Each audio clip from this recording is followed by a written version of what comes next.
ক্ষেতের মাঝখানে দাঁড়িয়ে আছে প্রকাণ্ড এক গাছ। 150 বছরেরও বেশি বয়সের এই গাছকে নিয়ে রয়েছে ভৌতিক গল্প। আঁকাবাঁকা ডালপালা, বিশাল কাণ্ড, গাছে রয়েছে অনেক পাতা, তবে এই গাছে নেই কোনো ফুল, নেই কোনো ফল। এই গাছেই যেন রাজ্যের ভয় জমা, যেখানে ভূত রয়েছে বলে দাবি গ্রামবাসীদের। মনে করেন ওই জায়গায় ভয়তে আত্রে কেউ যায় না। আচ্ছা, আর অনেক সময় যদি আত্রে লাইট মারছেন ওই গাছটা ওখানে থাকে না। রংপুরের গঙ্গাচড়ার আলম বিদিতর ইউনিয়নের তুলসীরহাট গ্রামে বছরের পর বছর ধরে এই গাছকে ঘিরে চলেছে নানা ভৌতিক কল্পনা। এলাকাবাসী জানান, সন্ধ্যার পর এই গাছ থেকে বের হয় রক্ত, রাতে দেখা যায় আগুনের লেলিহান শিখা। এ যেন এক আজব গাছ। বছরের পর বছর এই গাছের চেহারার নাকি কোনো পরিবর্তন হয় না। 150 বছর ধরে থাকা এই গাছ কোথা থেকে এলো কেউ সঠিকভাবে বলতেও পারে না। আমাদের যে দাদু ছিল, দাদুর বাপ পর্যন্ত এই গাছটার কথা কেউ বলতে পারে না। ভয়ে কেউ একা গাছের পাশে যায় না। এলাকার মানুষের কাছে এই গাছ যেন এক জীবন্ত আতঙ্কের নাম। কেউ বলে ওটা শুধুই গাছ নয়, যেন এক অভিশপ্ত সত্তা। এই গাছের দিকে তাকালেই গায়ে কাঁটা দেয়। চলুন দেখে আসি রংপুরের সেই ভয়ঙ্কর ভূতের গাছের আসল কাহিনী।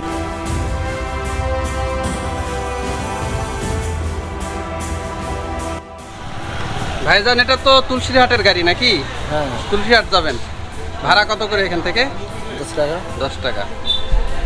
আচ্ছা ভাই, এই যে আপনাদের ওখানে তুলসীরহাটে যে ভৌতিক যে গাছটা আছে, এটা কোন জায়গায়? সম্ভবত তুলসীহাটের যে কি জানি বলে সরাবাড়ি ওইদিকে আছে। সরাবাড়ির ওইদিকে।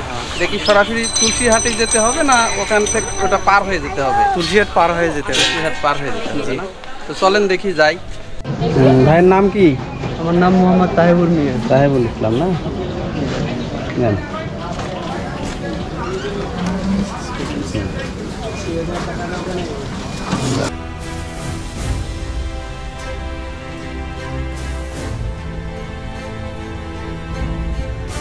ভিউয়ার্স, রংপুর থেকে প্রথমে আপনাকে আসতে হবে গঙ্গাচড়া।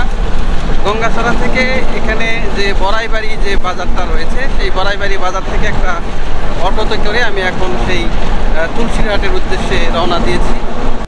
এই যে বড়াইবাড়ি থেকে তুলসীরহাট পর্যন্ত ভাড়া মাত্র 10 টাকা করে।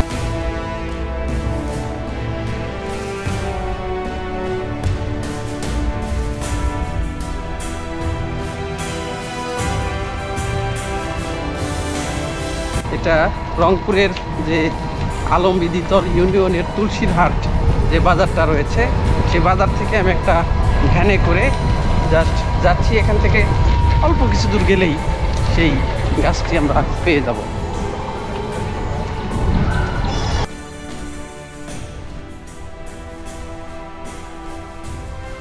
ভাই, মাছ কি পাচ্ছেন? মাছ পাচ্ছেন? দেখি একটু মাছ। একটাই ফেলাইছেন আপনি? না, আরো আছে। ও, ওই মুখ থেকে আসছি তো। হ্যাঁ, ওখানে একটা পাতা ছিল, ওটা কি উঠেছেন? হ্যাঁ, ওটা এখন দারুণ মাছ না? এই রে বাপ রে বাপ, এই দেখেন একদমই নতুন পানি আসছে।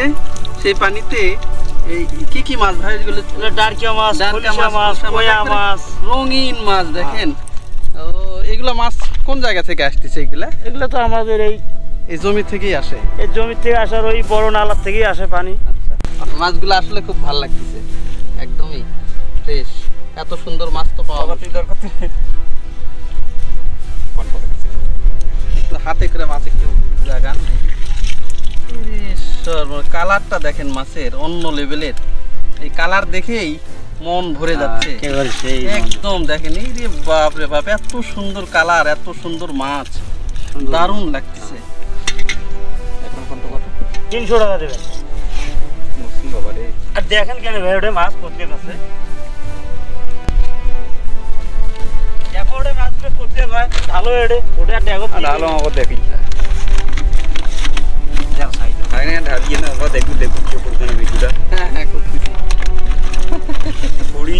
এগুলো সকাল থেকে পড়ছে না দুপুরের পরে? এলে কাল রাত থেকে বসা আছে। কাল রাত থেকে আজকে মাছগুলো ঝাড়লেন নাকি? হ্যাঁ। ভিউয়ার্স, দেখেন আমি এখন যে জায়গায় দাঁড়িয়ে আছি, মূলত হচ্ছে এটা একটা বিশাল মাঠ। আর এই মাঠে হালকা পানি আসছে। এই পানি আসাতে যে নতুন যে মাছ, এই মাছটা ধরা পড়তেছে। যে ভাই আপনি যেগুলো ফেলাইছেন ওইগুলোর নাম কি? আমাদের ট্যাপড়াই আছে বসা। টেপরাই বসা, আমাদের দিকে খোলসুনি বলে কিন্তু হ্যাঁ, এগুলোকে। খোলসুনি। খোলসুনি। তো এই খোলসুনিতে এই মাছগুলো বেশ উঠে আনছে। মাছের এত সুন্দর কালার, সেই কালার দেখে এতই ভালো লাগলো যে মনে হচ্ছে যে আমার বাড়ি যদি এখানে হতো তো আমি এই মাছগুলো কিনে নিতাম, এরকম ভাব। যে সচরাচর এত টাটকা মাছ তো পাওয়া যায় আমাদের না। তো পাক করাই আছে, হ্যাঁ। না নিয়ে খেয়ে আসি। Thank you. সকালবেলা ভালো মাছ পাক করছি।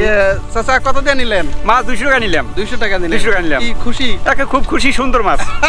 মাছ খুব ভালো মাছ, টাটকা আপনার বাসা মাছ। কোথায়? এখান থেকে কত দূর? এই আমার বাড়ি এখান থেকে 2 কিলো। কচুয়া। 2 কিলো না? 2 কিলো, হ্যাঁ 2 কিলো। আমি এখন দাঁড়িয়ে আছি একদম মাঠের মাঝখানে। তো এখান থেকে রাস্তাটা একটু দুর্গম রাস্তা, যে জমিতে কাদা পানি রয়েছে। তো আমাকে জমির যে আইল আছে, ওই পাশের যে জমির আলটা আছে, ওই আল দিয়ে ওই যে মাঠের মধ্যে যে গাছটা আপনারা দেখতে পাচ্ছেন, মূলত ওই গাছেই আমি যাব। সেইটাই হচ্ছে যে একটা লোমহর্ষক কাহিনী লুকিয়ে আছে সেই গাছের সাথে, যে ওই গাছের পাতা বা ডাল এগুলো কেউ কিছু ছিঁড়ে না, ওই গাছটাকে সবাই মেনে চলে, গণ্যমান্য করে চলে। কারণ ওই গাছটাই যদি অনেকের কাছে শোনা যায় যে ওই গাছের ছাল কাটলে নাকি রক্তও বের হয়, এই ধরনের কথিত অনেক কথা আছে। তো আজকে ওই গাছের কাছেই যাব এবং ওই গাছ সম্পর্কেই বিস্তারিত কিছু আপনাদের সামনে তুলে ধরবো, যে কেন দীর্ঘদিন থেকে সেই গাছটা মাঠের মধ্যে পড়ে আছে, জমির আলে পড়ে আছে, সবাই কেন ওটাতে মানাগোনা করে, এবং আসলে কি লুকিয়ে আছে সেই গাছে, কি ভৌতিক কোনো ইস্যু আছে নাকি, সেইটাই সব কিছুই আপনাদের সামনে তুলে ধরবো। আচ্ছা ভাই, আমি আসছি মূলত, আপনার বাসা কি এলাকাতে? হ্যাঁ, আমার এলাকাতে। সামনে আমার। ওই যে গাছটা দেখা যাচ্ছে না, হ্যাঁ হ্যাঁ ওই গাছের উদ্দেশ্যে আমার আশা। ওই গাছটা নাকি ভৌতিক একটা গাছ। হ্যাঁ, ভৌতিক একটা একটি গাছ। কাহিনী তো বলেন তো। এই গাছ আমাদের যে দাদু ছিল, দাদুর বাপ পর্যন্ত এই গাছটার কথা কেউ বলতে পারে না। আচ্ছা এই গাছটা যে কত যুগে আছে আমরাও নিজেও কইতে পারি না, আমার দাদুর দাদুও কইতে পারে না। আচ্ছা তো এখন থেকে এই অবস্থায় গাছ এই অন্তনে আছে। আচ্ছা মনে করেন ওই জায়গায় ভয়তে আত্রে কেউ যায় না। আচ্ছা। আর অনেক সময় যদি আত্রে লাইট মারছেন, ওই গাছটা ওখানে থাকে না। তাই? হ্যাঁ, কিছুক্ষণের মধ্যে আবার গাছটা ফির লাইট মারবেন, আবার দেখবেন ওখানে আছে। এটা আপনারা দেখছেন? আমার নিজের চোখেই দেখা। আর অনেক সময় ও ওপর থেকে মনে হয় কত যে আগুনের মশাল পড়লো, এটা আমাদের নিজের চোখে দেখা। বাপ, ওই গাছে কি আসলে মানে আপনাদের কোনো ক্ষতি করছে নাকি? না, আমাদের ক্ষতি করে না। আর যাকে ক্ষতি করছে তাই আর বাঁচে নেই। তাই আর বাঁচেনি। ওখানে গামছা দেওয়া লাগে, অনেক জোর পাটা দেওয়া লাগে, কবিতর দেওয়া লাগে, তাহলে ওখানে তা একটু ভালো হয়। যদি হয় সে একবার যদি দয়া করে, হ্যাঁ হ্যাঁ তাইলে হয়। আচ্ছা, আর একটা বিষয়, সেটা হচ্ছে যে ওই যে গাছটা আছে, ওই গাছ কাটলে নাকি রক্ত বের হয় ধরনের। সেটা এখন বেড়াবে। আর এই যে যখন কাল আসে, হ্যাঁ, চৈত মাস আসে, তখন আর বাইর হয় না। তখন আর বের হয় না, এখন যদি চোটা যায় তাহলে রক্ত বাইর হবে। কিন্তু আর রক্ত বাইর হইলে মানুষটার ক্ষতি হয়।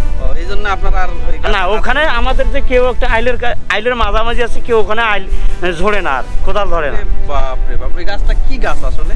ও গাছটা কেউ জানতে পারে না। মানে অচিন গাছ, অচিন গাছ। নাম না জানা একটা না। গাছ।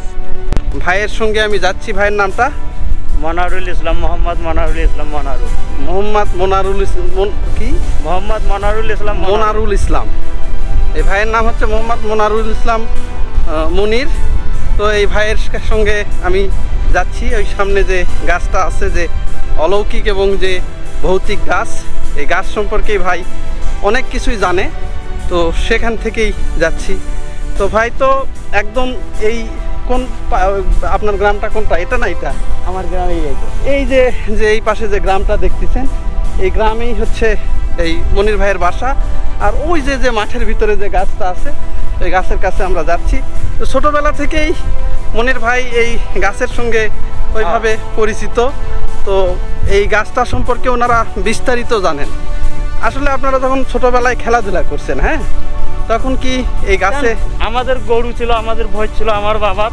আচ্ছা, আমরা এগুলি পিটিতে মহিষের পিটিতে চড়ে আসি। আচ্ছা, আসলে মনে করো ওই দিক দিয়ে আমরা কিন্তু কমে ঘুরি। হ্যাঁ, আমাদের মা বাবা বলছে, হ্যাঁ, দাদু বলছে ওখানে বাবা যাওয়া যাবে না, আচ্ছা, ওখানে গেলে সমস্যা। হ্যাঁ, তাই আমরা কিন্তু দূর দূরান্তারে ঘুরি, হ্যাঁ, তাই ও জায়গায় আসি না। ওইভাবে আর আসেন। এই যে কাদা যে রাস্তাটা দেখতেছেন, আল, জমির আল, এই জমির এই আল দিয়ে আমি এখন যাচ্ছি। আমরা একদমই যে মাঠের ভিতর দিয়ে যে রাস্তা, চারপাশে বৃষ্টি হয়েছে, এই জমিগুলোতে ধান লাগাইছিল। এই যে জমিগুলো আপনারা দেখতে পাচ্ছেন, এই জমিতে আগে তামাক লাগানো ছিল।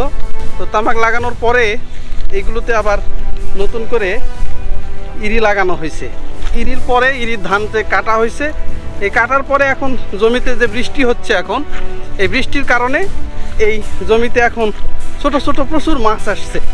তো এই মনির ভাই এই এখানে এই বিভিন্ন যে চাইগুলো আছে বা খুলশুনি আছে, সেইগুলো উনি পাচ্ছে এখানে, পাতার পরে সেই মাছগুলো পাচ্ছে। একদম ফাঁকা মাঠ, দেখেন আমি দেখাচ্ছি আপনাদেরকে, একদমই ফাঁকা, আশেপাশে কেউ নাই, একদম খোলামেলা ফাঁকা যে জায়গাটা সেইটা।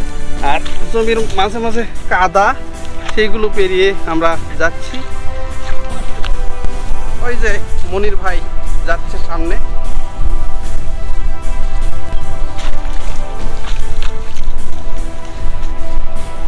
মাথাতে পানি কেন দিচ্ছেন? দাঁড়ান। আচ্ছা, মাথাতে আপনি কেন পানি দিচ্ছেন? আমাদের বাপদাদা বলছিল ওখানে গেলে একটু পাক পরিষ্কারে যাইতে হয়। ও আচ্ছা আচ্ছা। আমি দুনিয়া বাড়ি বেড়াইলাম, আমি ওই জন্য মাথায় একটু পানি দিলাম, মাথার থেকে নিচে পড়লো পানি দিয়ে। হ্যাঁ, আমাদের গাটা হলো একটু হলো আমাদের পবিত্র হলো। পবিত্র হলো। আচ্ছা, এই কারণে আপনি একটু পানি দিয়ে নিলেন। হ্যাঁ, দিয়ে দিলাম। তার মানে আপনার মতো এই জায়গাটায় যারাই আসে তারা এভাবে খুবই গণ্যমানা করে, তাই তো? হ্যাঁ, দেখেন জমির একদমই যে চিকন চিকন আল, সেই আল দিয়ে আমরা যাচ্ছি। আর ওই যে যে গাছটা জমির মাঝখানে হয়ে আছে, এটাই সেই গাছ। এই গাছের কাছেই আমরা যাচ্ছি, একদম গাছের কাছে চলে এসেছি। এই যে যে গাছটা, এটাই গাছ। ভিউয়ার্স, আমি এখন দাঁড়িয়ে আছি সেই যে এই এলাকার যে অলৌকিক এবং যে ভৌতিক যে গাছটা, সেই গাছের সামনেই আমি এখন দাঁড়িয়ে আছি। তো এখানে মনির ভাই আমাকে নিয়ে আসছে, আর একদম খোলা মাঠের ভিতরে যে গাছটা, একদম জমির যে আল ঘেঁষে যে গাছটা এখানে আছে, এই যে দেখেন গাছটা একদম জমির আল ঘেঁষে। তো মনির ভাই যেটা বলতেছে যে জমির আল পর্যন্ত এখানে কেউ কাটে না, এই জন্য দেখেন চারপাশে অনেক জায়গা নিয়ে এই গাছটা এখানে আছে। এই যে যে গাছটা আপনারা দেখতে পাচ্ছেন, এটাই সেই গাছ। এই গাছে তাহলে আপনারা এই এলাকায় সবাই খুবই মেনে গুনে চলে? হ্যাঁ, মেনে গুনে চলে, খুবই মেনে গুনে চলে। মানে এই গাছ ছাগলও খায় না এবং গরু তাও খায় না এই গাছের পাতা, এই গাছের পাতা। এবং উপরে যে পকি পায়াল পড়ে সেটাও পড়ে না, একটা পাখিও পড়ে না, একটা পাখিও পড়ে না। আর পাখিও যদি পড়ে তাহলে ওটা মনে করো দেখবেন বছরের শেষে একদিন হইলেও পকি খালি পড়বে, আর পড়বে না, সেটা ঝাঁক ধরি পড়বে। ওরে বাপ রে বাপ, সেটা একটা পাতায় যত পাখিও অত হয়ে যায়। তাই? হ্যাঁ, ওই একদিনেই সেটা, এছাড়া আর কোনো পাখি আর কোনো পাখি আসে না এই জায়গায়, সেটা বছরে একবার করে এটা হয়। এখন আপনারা তো সেই ছোট কাল থেকেই গাছটা দেখে আসছেন? আমার ছোট কাল থেকে আমি দেখি, আমার বুঝেছে থেকে আমি। আপনার জানা মতে এই আশেপাশের লোকজন এই গাছের ক্ষতি করতে চাইছে, তাদের কিছু মানে হ্যাঁ হয়েছে, আপনারা জানেন? আমরা জানি। এই ধরনের দু একজনের নাম বলতে পারবেন কি? এই যে আমাদের ওই গ্রামের কিন্তু নাম গণিক। আচ্ছা, এদিকে কাজ করিয়া যায়, এখানে কিন্তু কলা ছিল, একজন কলা দিছিল। আচ্ছা, এ কলা খাইছে, আচ্ছা, খাওয়ার পর বাড়ি গেছে, খাওয়ার পর ওটা কোনো তাকে ইয়ে করে নাই। আচ্ছা, তারপরে একদিনে কি বা কার সাথে একটা চ্যালেঞ্জ করছিল, করার পরে এই গাছ একটু চোট দিছিল। আচ্ছা, দেওয়ার পর রক্ত বাইরে হসলো, আর রক্ত বাইরে হওয়ার কারণে ওই লোক যে বাড়ির যে মুখ দিয়ে রক্ত বাইরে হয়েছে। আচ্ছা, তারপর মানত করছে, মানত করার পর কাপড়, নাল কাপড় এখানে বান্ধি দিতেছে, তার সাথে তোমার বগলির পাটা দিছে, কলা দিছে, কবিচর দিয়ে, তারপরে ওই লোক ভালো হয়েছে, সুস্থ হয়েছে। হওয়ার পর তারপরে বেশি দিন টেকে নাই, তারপরেও মারা গেছে। তারপরেও মারা গেছে, বছর দুয়েক থাকার পর মারা গেছে। বাপ রে বাপ, ছোট্ট একটা গাছ দেখেন, একদমই ছোট্ট একটা গাছ। তবে এখানে দেখেন আর একটা বিষয়, যে খুবই সুন্দর কিন্তু একটা বাতাস আসতেছে এখানে। এখানে আসলে যে মন কিন্তু ভালো হয়ে যাচ্ছে এই বাতাসে। কিন্তু এই গাছের কখনো কোনো কেউ ক্ষতি করবে না বা ক্ষতি করতে চাইবেনও না। এই যে গাছটা দেখেন, একদমই অনেক মানে গাছের ভিতর দিয়ে কিন্তু অনেক গর্ত। এই যে দেখেন অনেক পুরাতন গাছ, দেখেন এই যে গর্তগুলো দেখতে পাচ্ছেন, অনেক গর্ত আছে এখানে। কিন্তু এই গাছটাতে এই এলাকায় প্রায় কয়েকটা গ্রাম আছে, এখানে অনেক কয়টা গ্রাম আছে, ছোট বড় থেকে শুরু করে। এই যে গর্ত এই দিক দিয়ে ভালো দেখা যায়, তাই না? হ্যাঁ, ওই দিক দিয়ে আর এই দিক দিয়ে। আচ্ছা, এই যে গর্তগুলো দেখেন, গর্ত দেখেন, এই যে বিশাল, ইরে বাপ রে, গর্তগুলোতে হাত দিতেও ভয় করতেছে। এই যে অনেক অনেক গর্ত, এই ধরনের ছোট বড়, যেহেতু অনেক আগের গাছ, এই গাছটা কিন্তু খুবই মেনে গুনে চলে এখানে। আর একটা বিষয়, এখানে আমি আসছি প্রায় 15 থেকে 20 মিনিটের মতো হলো। তো মনি ভাই যেটা বলতেছে যে এখানে এই গাছটাতে কোনো ধরনের কোনো পাখি পড়ে না। তো যেহেতু মাঠের মাঝখানে একটা গাছ হিসাবে এই গাছ কিন্তু পাখি দিয়ে ভরে থাকার কথা, কিন্তু আমি একটা পাখিও দেখলাম না যে এই গাছের আশপাশ দিয়ে যাচ্ছে। ইভেন এই গাছে কোনো পাখি এসে পড়লো না। এটা আসলে আমার কাছে একটা অবাস্তব এবং লোমহর্ষক কাহিনী আমার কাছে মনে হলো, যে আসলে একটা গাছ আছে মাঠের ভিতরে জমির ভিতরে, যখন একটা ওই যে পলিথিনের খুঁটা রেখে দেওয়া হয়, সেখানেও অনেকটা পাখি পড়ে। কিন্তু এই গাছ একটা জলজ্যান্ত একটা গাছ, বিশাল একটা গাছ, সুন্দর সুন্দর পাতা, কিন্তু গাছটা যে কি গাছ এটা বলতে পারলাম না। সুন্দর সুন্দর পাতা গাছের, কিন্তু এই গাছে কোনো পাখি পড়ে না। আর এই এলাকার যে প্রত্যক্ষদর্শী এবং এই এলাকার যে স্থানীয় বাসিন্দা মনির ভাই, ছোট থেকে এই গাছটাকে দেখে আসছেন, উনি যেটা বলতেছে যে ভাই, বছরের একদিনই পাখি এসে যাবে এই গাছটা, প্রচুর পাখি আসবে, কিন্তু এরপর থেকে আর কোনো পাখি এই গাছে আসবে না। বিশাল একটা অভিজ্ঞতা আমার কাছে, একদম লোমহর্ষক অভিজ্ঞতা।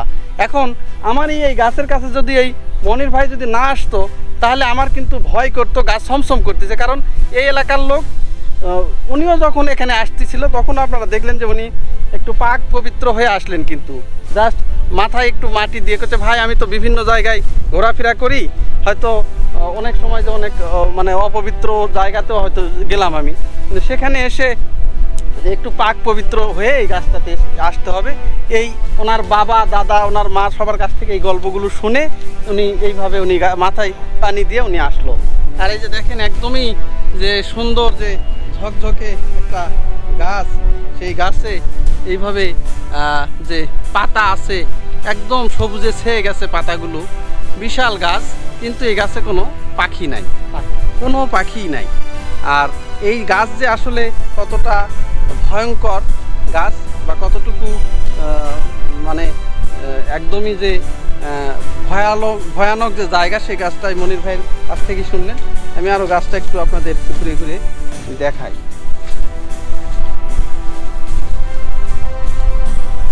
এই যে দেখেন, বিশাল গাছ।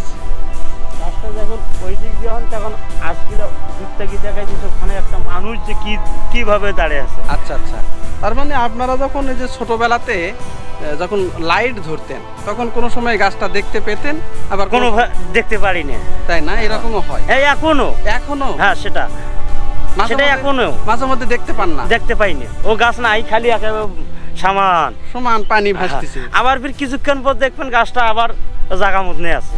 আরে বাপ রে বাপ। হ্যাঁ হ্যাঁ হ্যাঁ, এটা ভয়তে আর আমাদের এই গ্রামের লোক আসে না, এই চতুর্পাশের গ্রামের লোক ভয়ে থাকি যায়, ভয় এইভাবে। হ্যাঁ, বুঝতে পারছি।